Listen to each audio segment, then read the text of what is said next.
పెసరపప్పు చక్కగా నానబెట్టేసి ఒక టీ గ్లాసులో మీకు ఎక్కువ కావాలనుకుంటే ఇంకొంచెం గ్లాస్ తోటి నానబెట్టుకొని చక్కగాను 5-6 కట్లు మెంతికూర శుభ్రంగా చిన్న కట్లు తరిగేసుకోండి, సన్నగాను తరిగేసుకొని ఫస్ట్ నూనె వేసి కొంచెం పెసరపప్పు అలాగే మెంతికూర 2 వేసేసి ఉప్పు పసుపు వేసి మగ్గించేసేయండి.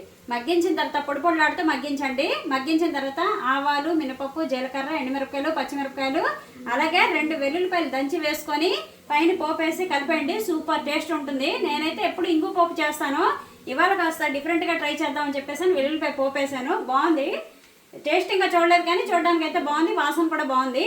అలాగే ఈరోజు మా వంటలు చూడండి, పెసరపప్పు, మెంతికూర, పొడిపప్పు, వెల్లుల్లిపాయ పోపు పెట్టి అలాగే టమాటా చిక్కుడుకాయ కూర, బెండకాయ పచ్చడి. ఇది ఆల్రెడీ రెసిపీ పెట్టాను, మన ఛానల్లోకి వెళ్ళి చూడండి. చల్లని మీగడ పెరుగు, వేడివేడిగా అన్నం.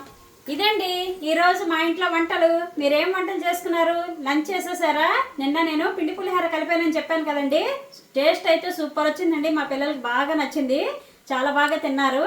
అలాగే మా వంటలు ఎలాగున్నాయో కామెంట్ చేయండి. మీరేం చేస్తున్నారో కామెంట్ చేయండి. ఛానల్కి లైక్ చేయండి, షేర్ చేయండి, సబ్స్క్రైబ్ చేసుకోండి.